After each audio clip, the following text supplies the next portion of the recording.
Shalom, Bapak Ibu Saudara, kita melanjutkan tema kita yang kemarin, mata air hidup. Ya, kita sudah bicara kemarin bahwa ini ayatnya saya baca dulu aja ya, kita ulangi sebentar. Yohanes pasal 4 ayat yang ke-14. Tetapi barang siapa minum air yang akan kuberikan kepadanya, ia tidak akan haus untuk selama-lamanya. Sebaliknya, air yang akan kuberikan kepadanya akan menjadi mata air di dalam dirinya yang terus-menerus memancar sampai kepada hidup yang kekal.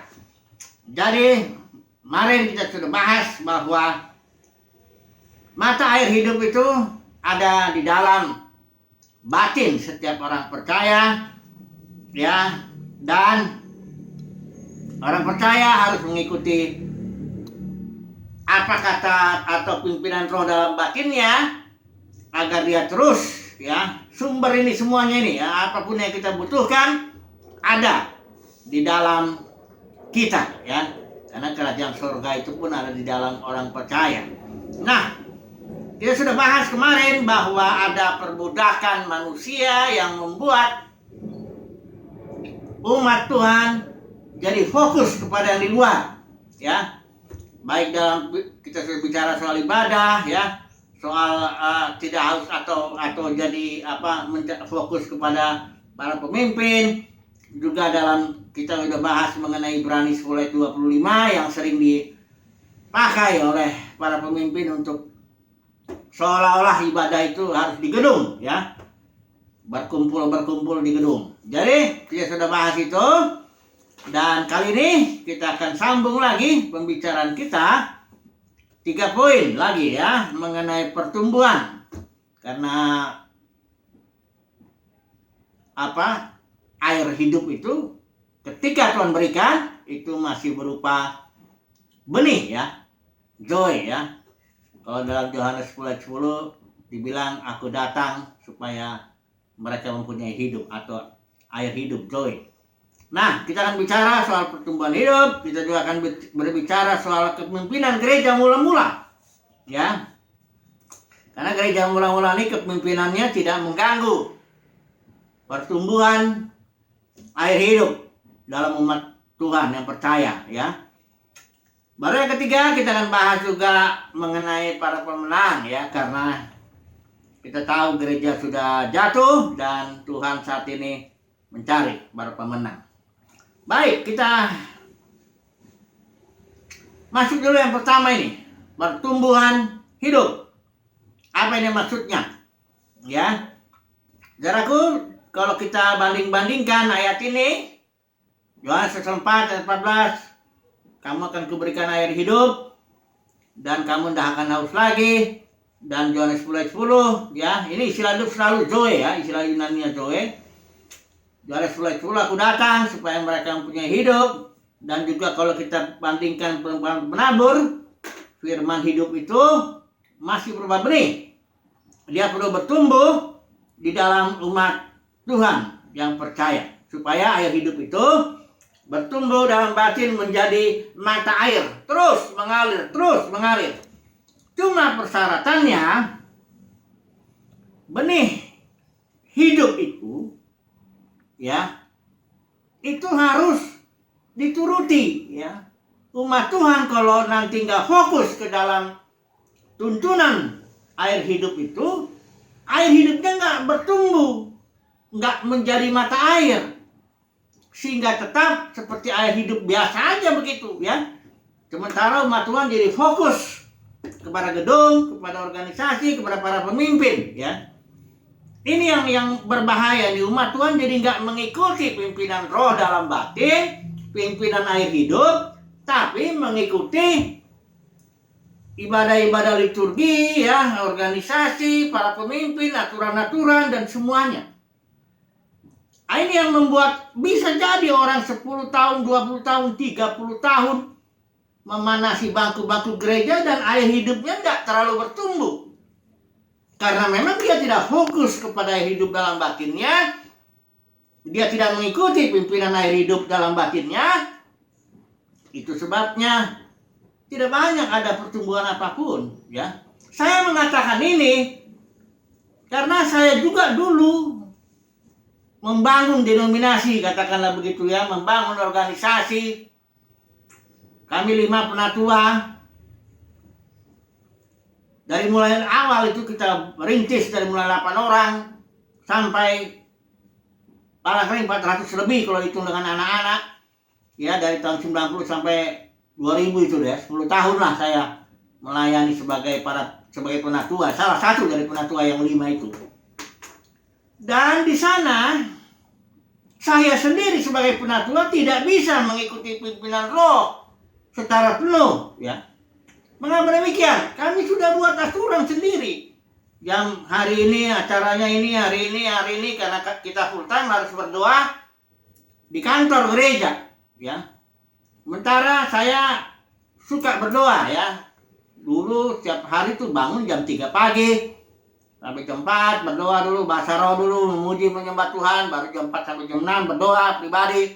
Kadang-kadang dari jam 6 sampai lebih tuh saya masih ingin, ya, berdoa, karena 2-3 jam berdoa tuh itu enggak sangat singkat lah, ya, kita menikmati hadirat Tuhan. Nah, tapi karena sudah harus ngantor, ya, harus ngantor, harus mengerjakan ini itu, jadi rutinitas organisasi itu yang sebenarnya kami sendiri yang buat, itu telah membuat saya tidak sepenuhnya bisa mengikuti pimpinan roh. Apalagi kalau pengerjaan atau yang lain dia mau ngomong saya dipimpin roh begini, kamu mau melayani atau mengikuti pimpinan roh? Kalau di sini ikuti aturan organisasi yang sudah ditetapkan oleh para pemimpin. Tidak boleh bilang-bilang saya dipimpin roh begini, tidak bisa. Jadi selama 10 tahun itu sebenarnya saya menjerit sebenarnya dalam batin saya, kapan Tuhan saya bisa bebas, bisa mengikuti apa yang maunya roh. Kalau suruh berdoa, suruh mengunjungi, suruh belajar, bisa mengikuti lah, ya. Nah, sekarang sudah bebas, ya, puji Tuhan, ya. Tapi jadi saya bisa merasa orang yang dijerat oleh aturan organisasi, oleh denominasi, oleh peraturan para pemimpin, apalagi dihantam lagi harus bayar ini, harus bayar itu dan sebagainya. Itu dalam perbudakan, saya bilang. Ya, itu makanya yang pertama, sharing pertama itu perbudakan manusia. Jadi Bapak Saudara, kita mau bertumbuh, kalau mau bertumbuh dalam roh, dalam batin kita ini, kita harus ikuti pimpinannya. Memang ada harganya. Nggak bisa kita diikat-ikat oleh banyak. Saya udah bicara singgung agama. Agama itu religare, mengikat ulang, ya, dengan berbagai aturan dan sebagainya. Jadi bagaimana supaya bertumbuh joy atau air yang dalam air hidup ini? Kita harus ikuti dia.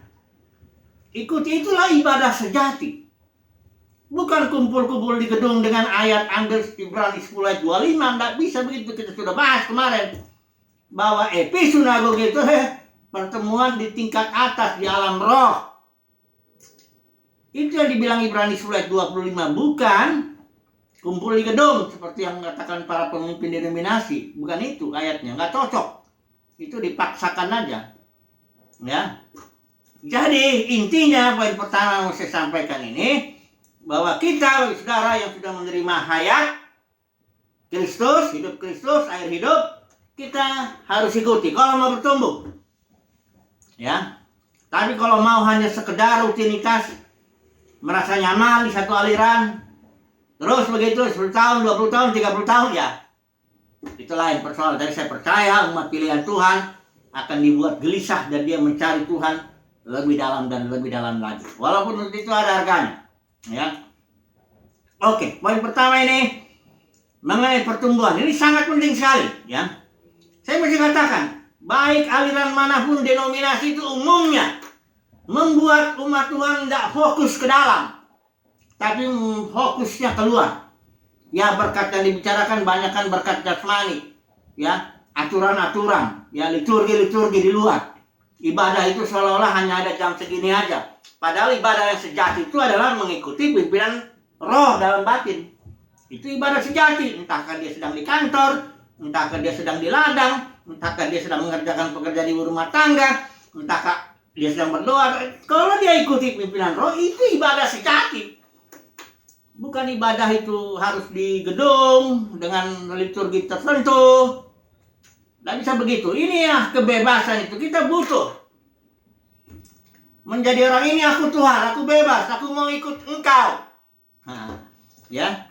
Nanti kita melihat lagi di poin kedua nih. Kenapa sebenarnya banyak umat Tuhan nggak ngikut Tuhan, tapi ngikut para pemimpin, ikut aturan para pemimpin, ikut ajaran denominasi, ikut semua liturgi yang ditetapkan para pemimpin. Ini yang saya bilang perbudakan, tidak bisa bebas mengikut Tuhan. Kalaupun belajar Alkitab, dia harus dengan kacamata denominasinya. Kalau enggak, nanti bisa ditendang, ya, dikucilkan, ya. Nah, mari kita lihat dulu poin kedua, kepemimpinan gereja mula-mula. Ini kepemimpinan gereja mula-mula tidak menjerat atau memperbudak umat Tuhan. Mari kita lihat dulu, ya. Gereja mula-mula itu, ini sebelum gereja jatuh, ya. Jadi sebelum Paulus dalam Kisah Para Rasul kita baca itu 20, sebelum itu, ya, katakanlah zaman Petrus, zaman Paulus sebelum jatuh gereja itu. Jadi gereja itu hanya per kota aja. Tiap kota itu ada di situ jemaat, ya, yang dipimpin oleh para penatua. Nah, ini istilah Yunani ada dua nih para penatua ini, ya. Ada episkopos, itu fungsinya. Epi itu di atas, skopos itu melihat. Jadi para penatua ini di tiap kota itu dia melihat dari atas, seperti menjaga kawanan domba. Kalau ada serigala begini, dia melihat dari atas, ya. Kedua istilah Yunaninya itu penatua itu presbuteros. Ini satu orang ini. Episkopos dan presbuteros itu satu orang. Hanya kalau presbuteros itu bicara soal tua, dewasa rohani. Sementara episkopos soal fungsinya dalam melihat dari atas itu, supaya jangan ada serigala menyerang kawanan domba.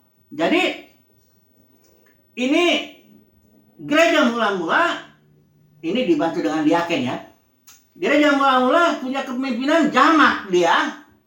Para penatua ini sebagai orang-orang yang tua, dewasa, dan dia melihat dari atas, dia menjagai kawanan domba. Kalau ada yang nyasar, tapi dia memberikan kebebasan sekali. Roh Kudus bekerja memimpin domba-domba ini. Nggak ada istilahnya di situ jam kantor. Nggak ada juga gereja mula-mula itu, ya, di rumah-rumah itu dia hidup di dalam dunia, menjadi garam dan terang dalam dunia. Barangkali para penatuanya juga banyak yang bekerja seperti biasa. Hanya Paulus bilang, kalau dia fokus kepada doa dan firman, ya, dia patut dihargai 2 kali lipat, dalam arti dihormati juga dan diberikan dukungan lah, keuangan, ya. Dan keuangan gereja mula-mula kebanyakan untuk janda-janda, orang-orang miskin dan sebagainya, ya. Itu ada 7 orang di Kisah 6 itu untuk mengurus itu. Jadi lain, saudaraku, dari yang kondisi sekarang yang, nah ini kenapa sekarang ada sistem organisasi gini, gembala sidang dan sebagainya itu. Nanti kita lihat di sini ada sejarahnya yang memang jarang dibukakan, karena memang kalau dibukakan dia memalukan pemimpin juga. Tapi sekarang ini waktunya lah, ya. Oke. Nah, itu jadi sebelum gereja jatuh, kepemimpinan itu suatu pengayoman, suatu perlindungan kepada umat, dan umat dibiarkan untuk bergerak sesuai dengan pimpinan Tuhan. Umat mau berbuat apa, kadang doa dengan mendadak, kadang penginjilan, kadang semuanya bergerak sesuai dengan pimpinan roh, ya. Sementara para penatua menjaga dia dewasa, dia bisa melihat dari atas, dia bisa menuntun, ya. Nah, barulah setelah itu tahun 117 Masehi, ini ada seorang yang namanya Ignatius. Ini seorang yang sebenarnya orang kudus banget, tapi ada di situ, saya kalau menyebutnya roh ingin berkuasa, ya. Roh ingin menaklukkan kaum awam itu, Nikolaus itu ada di sini dalam Ignatius. Ini Ignatius itu sebenarnya luar biasa. Dia mati martir di Roma, kalau nggak salah zaman Kaisar Trajan atau siapa itu, ya. Tahun 117 Masehi. Dialah yang awal orang ini yang membedakan antara episkopos dengan presbuteros. Episkopos itu jadi bishop namanya. Jadi katanya bishop lebih tinggi daripada penatua. Nah, mulailah ini ada hierarki nih. Nah, mulailah ada organisasi di sini. Ini awalnya ada terbukti di Apostolic Fathers bukunya itu, saya punya ini. Jadi ini ada buktinya. Inilah si Ignatius tahun 117 Masehi. Diajarkan itu. Sehingga di satu kota selain ada para penatua ada bishop. Nah, bishop tiap kota ini bertarung lagi karena ingin berkuasa, ingin mau menjadi yang utama. Ini seperti Diotrephes dalam 3 Yohanes itu. Ingin berkuasa, ingin menguasai, menaklukkan yang lain. Akhirnya para bishop ini bertarung. Jadilah bishop agung di atasnya itu. Akhirnya para bishop agung ini pun tidak puas. Dia bertarung lagi. Siapa yang paling tinggi? Akhirnya adalah namanya kardinal. Dari kardinal bertarung lagi sampai akhirnya ada paus. Itulah dia abad ke-5 atau 6 sudah lengkaplah hierarki itu. Paus, kardinal, bishop agung, bishop, dan akhirnya di bawah semuanya itu. Itulah dia awalnya hierarki masuk ke dalam gereja. Nah, ketika itu sudah settle itu, mulailah aturan-aturan lain. Karena sudah dikuasai oleh imam. Umat hanya tinggal ikutin aja, bahkan sampai Alkitab ditutup. Ya, barulah Martin Luther itu mulai tahun 1517. Dia mulai membongkar itu, ya. Tapi belum full juga, ya. Bukan berarti udah membongkar selesai, enggak juga. Tetap perbudakan itu kaum imam katakanlah atau kaum para pemimpin terhadap umat masih terasa sampai sekarang pun belum. Karena memang ada waktu Tuhan nanti untuk menyelesaikan itu. Kalau kita lihat di Wahyu pasal 17 itu ada waktu Tuhan untuk menyelesaikannya, ya. Walaupun ya COVID ini melemahkan itu sedikit, ya, tapi itu hanya awal aja, ya, melemahkan kepemimpinan manusiawi itu, ya, melemahkan pemerintahan manusiawi, melemahkan hierarki, tapi tidak menghancurkannya, karena ada waktu Tuhan nanti, bagaimana, ya. Jadi spirit daripada Nikolaus inilah yang awalnya datang itu melalui Ignatius.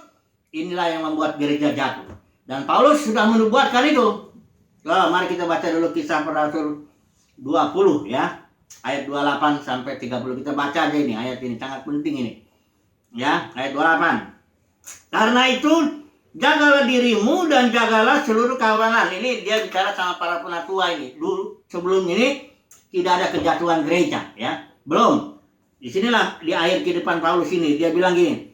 Karena itu jagalah dirimu dan jagalah seluruh keamanan, karena kamulah yang ditetapkan Roh Kudus menjadi penilik untuk menggembala. Ini peniliknya penatua, ya, untuk menggembalakan jemaat Allah. Di sini dibilang, ya, yang diperolehnya dengan darah anaknya sendiri. Mahal sekali jemaat itu diperoleh dengan darah anak domba.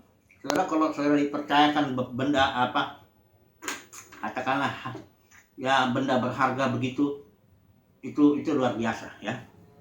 Tadi di ayat 29, aku tahu bahwa sesudah aku pergi, kata Paulus, serigala-serigala yang ganas akan masuk ke tengah-tengah kamu dan tidak akan menyayangkan kawanan itu. Apa ini serigala ganas ini? Ayat 30. Yaitu ini, dari antara kamu sendiri, di antara penatua itu akan muncul beberapa orang. Yang pertama dengan ajaran palsu mereka. Ajaran palsunya buat apa? Buat menarik murid-murid dari jalan yang benar, dari pimpinan roh itu, supaya jadi mengikut mereka. Di sini kejatuhan gereja itu, para pemimpin dengan ajaran palsu berusaha menarik. Lahirlah itu denominasi itu, organisasi ini, bahkan ada organisasi yang disebut dengan nama pemimpinnya, alirannya, ya. Inilah yang membuat begitu masing-masing organisasi punya aturan sendiri, punya gaya sendiri, semuanya jemaat harus ikut. Nggak ada boleh-boleh ngomong dipimpin roh. Saya merasa begini, nggak bisa. Ini udah aturannya sudah begini, dari sononya juga sudah begini, ya. Inilah mulainya, disinilah para pemimpin bukannya memperlengkapi jemaat itu supaya dia mengerti pimpinan roh, bergerak dalam pimpinan roh, bergerak dalam pimpinan air hidup, tapi enggak. Sekarang ditarik fokusnya ke situ. bukan lagi ke rumah-rumah untuk, kalau COVID itu kan membuat orang fokus ke rumah-rumah, jemaat itu kembali ke mula-mula. Tapi kalau sebelum COVID itu jadi ke gedung dengan segala aturan organisasinya, apanya semuanya di situ. Tapi jemaat ini kalah sama para pemimpin, ditaklukkan, malah takut. Apalagi ayat-ayat itu sering disebut, jangan mengusik orang yang kuurapi katanya. Jadi takut jemaatnya. Nanti daripada saya dikutuk Tuhan, padahal kita bilang semua orang udah dicintai Tuhan begitu besar kasih Bapa akan dunia ini, bukan orang Kristen aja. Dunia ini begitu dikasih sampai dia Bapa mau menyerahkan anaknya yang tunggal itu. Nggak mungkin lagi saudara dikutuk, nggak mungkin lagi saudara dibenci Tuhan. Nggak. Barangkali dibenci para pemimpin bisa, tapi nggak dibenci Tuhan. Kita dicintai. Tuhan ingin kita mengikuti Dia, bukan mengikuti yang lain-lain. Ini dia. Ya, jangan takut. Ya. Memang ada harganya, dikucilkan itu ada harganya memang ya. Oke lah, ini poin yang kedua. Barangkali nanti kita coba saja masuk poin ketiga lah, para pemenang. Tuhan panggil para pemenang sekarang. Ya, di Wahyu pasal 2, pasal 3. Dia bilang, barang siapa menang. Ini zaman Yohanes ini udah tahun 90 atau bahkan tahun 100 Masehi. Sudah lewat itu zaman Paulus itu. Gereja sudah jatuh itu di zaman Yohanes ini. Dan Tuhan sudah panggil para pemenang. Jadi para pemenang inilah yang merepresentasikan gereja. Ya, para pemenang inilah yang tidak ikut-ikut. Ya, ada 3 itu pengajarannya, ada pengajaran Jebel, ada Bileam, ada Nikolaus. Para pemenang bukan orang-orang hebat, bukan orang-orang terkenal di dalam dunia kekristenan. Nah, dia orang-orang sederhana, tapi tidak ambil bagian dalam dosa-dosa Jebel, ya. Merampas harta Tuhan, dosa-dosa Bileam, dagang di bait suci, dan dosa-dosa Nikolaus itu yang menaklukkan kaum awam, bikin organisasi, mengatur dan sebagainya, menarik murid kepada dirinya. Dia nggak ikut-ikut itu. Para pemenang itu orang-orang sederhana, Bapak Saudara, orang-orang yang biasa saja, bahkan mungkin orang nggak tahu. Itu Watchman ini pernah ngomong ini ya. Ini Watchman ini salah satu hamba Tuhan yang saya banyak belajar sekali. Dia luar biasa ya. Dia bilang gini, kalau mau cari orang yang mengenal Tuhan, yang mengikut Tuhan, maksudnya jangan cari di dalam dunia kekristenan yang terkenal itu. Jangan cari tempat-tempat terkenal katanya. Itu nggak ada di situ. Yang ada di tempat-tempat yang kecil, yang nggak dilihat orang, bahkan disitulah dia. Ada orang-orang yang tulus mengikut Tuhan, tulus dia mencintai Tuhan. Walaupun mungkin pengetahuannya akan Alkitab tidak banyak, tapi dia hatinya tulus. Itu sebabnya saya yakin nanti waktu di pengadilan Kristus kita semua menghadap ke sana, saya percaya terjadi banyak kekejutan, kekaget ya. Karena ternyata orang-orang yang tertentu yang kita sangka dia dapat upah ternyata tidak. Saya percaya itu ya. Karena kalau saya melihat begini, dalam dunia kekristenan udah sulit orang ngomong bicara dipimpin roh. Aduh. Ya, saudara harus keluar dari sistem itu. Saudara harus berada di luar. Seperti Rasul Yohanes dan timnya itu. Dia berada di luar, bahkan dia dikucilkan oleh seorang yang namanya Diotrephes di Yohanes 3 itu. Oke, sekarang kita ambil kesimpulannya aja lah ya. Bagaimana nih kesimpulannya mata air hidup ini ya? Simpulannya begini, bahwa saudara dan saya ya terpaksa, harus bukan terpaksa ya.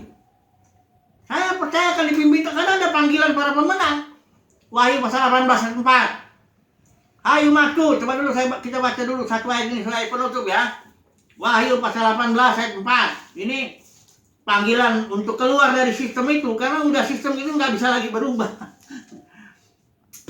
Nanti Tuhan akan lakukan dengan caranya ya. COVID ini salah satu caranya ya, tapi itu hanya permulaan saja untuk melemahkan kerajaan-kerajaan duniawi dalam dunia kekristenan ini ya.